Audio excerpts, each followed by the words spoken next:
I wanted to commend my local community, particularly with respect to the way in which various organisations have celebrated and commemorated the centenary of Armistice on Remembrance Day. Ours is an outer suburban community, Deputy Speaker, with a lot of those who have served in our armed forces, our armed services, to keep us safe. And I deal with them through organisations like the Young Veterans Association and other organisations as well, particularly the local RSLs with whom I have a great local relationship. And I'd like to commend them for the way in which they conducted their services on Remembrance Day, particularly commemorating the centenary of Armistice.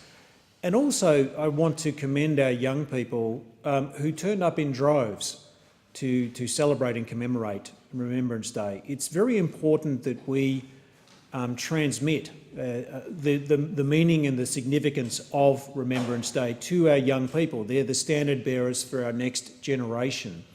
And in doing so, I would like to commend the RSLs for the extensive and ongoing work that they do with our local people, our youth, the young people, and commend them.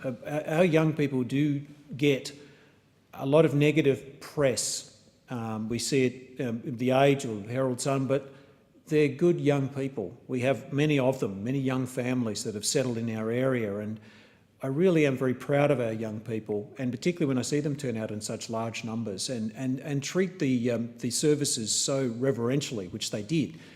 And also their support for, we had a Centenary of Armistice grants, and there were 3 that were awarded. One in particular I wanted to talk about was the $28,210 that was awarded to the Provenance Artists Incorporated.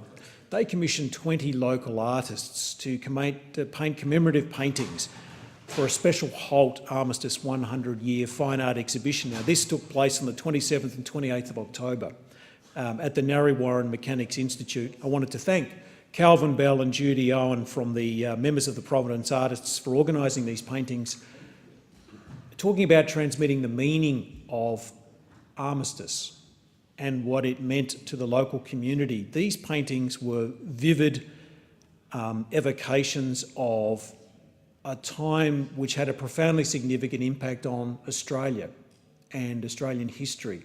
And these paintings really do what the Australian community went through justice. So I'd like to commend the Provenance Artists for the work in which they've done to continue to honour our servicemen and women and the sacrifices they made in the First World War. I thank the Honourable